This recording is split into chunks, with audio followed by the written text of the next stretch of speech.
YTPC, Briarwood. I don't know where I keep coming up with Briarwoods from. I guess I've been looking at their pipes too much. Anyway, this is Backwoods Piper 1.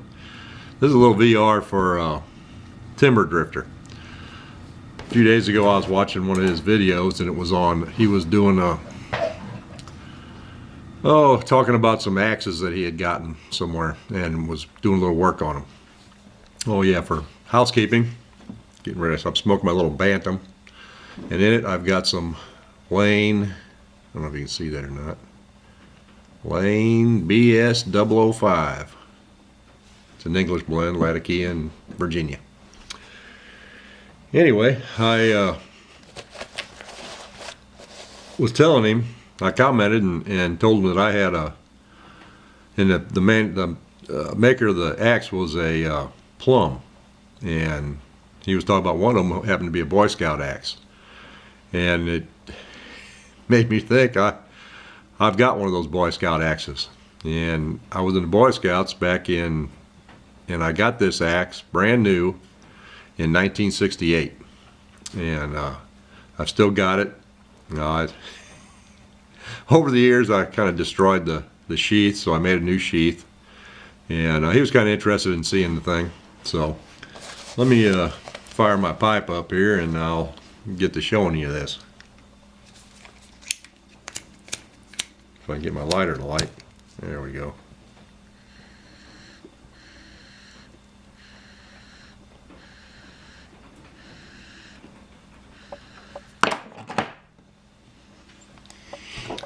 And for my tamper today, I'm using it's a 4570 case and a 243 case, and this is one that I made myself. And I was messing around one day and happened to see that the 243 case would have a friction fit going into the 4570. So I had a little brainstorm.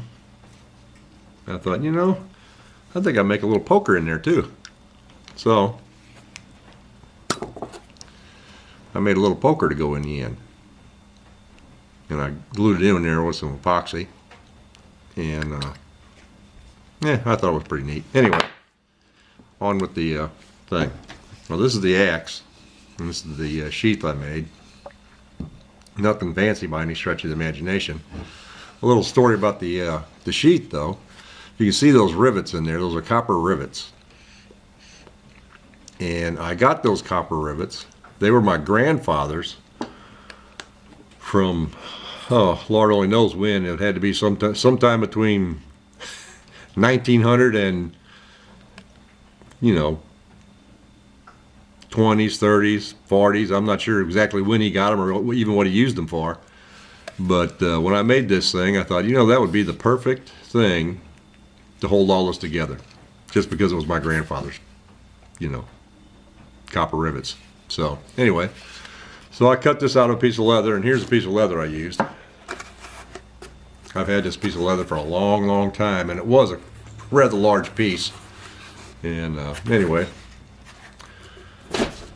so I made this thing, and I traced out the old remnants of the sheath I had, and I made one.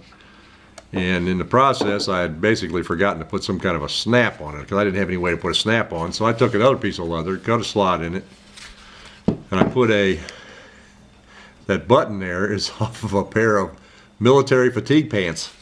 So, you know, just basically used what I had. Anyway, this is the axe, and now today I cleaned it up a little bit so that, because like I say, I've had this thing since 1968. So I cleaned it up a little bit so that you can actually see the Boy Scout emblem on there. If you can see that, it's got a little bit of a reflection. But I kind of polished up the blade a little bit, or the back of it, or the you know, body of it.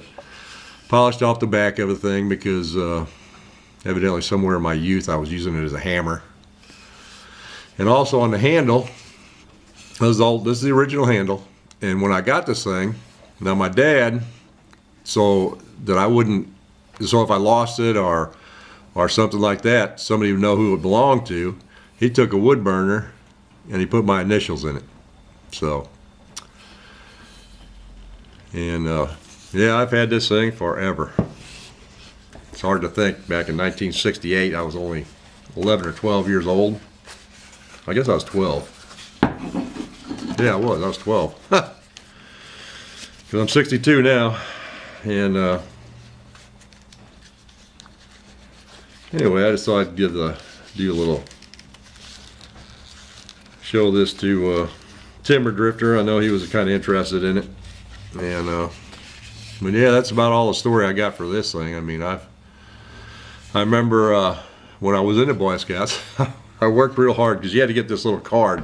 It's called a totem chip. And man, I worked really hard and did all the safety stuff and got the little totem chip, got the card. I'm not kidding you. The first day I had the thing, we were on a little hike and a little brush clearing, you know. So I was using my axe, of course.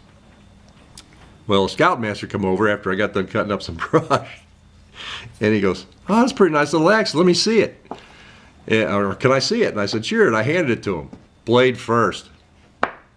Immediately, he said, "Oh, I gotta see your totem chip." And what's he do? And if you got some infractions, they'd cut a corner off. You lose all 4 corners, then you couldn't use the axe or knife anymore. So first day, I lost a corner of my totem chip. But anyway, that's a funny little story I had for that. But anyway, I hope everybody's having a good day. And I know all in all, I've been having a pretty good day. I mean, it's Sunday, it's rainy and crappy, and well, actually, it's a rain and snow mix out here right now. And so, you know, that's just typical Missouri weather for this time of year. You never know what it's going to be from one minute to the next. But my big intentions for this morning was I was going to go out and cut some more wood, but firewood, but that didn't happen. So anyway, that's all I got for now, and hope you guys are having a great end of the weekend, and have a good week. Later.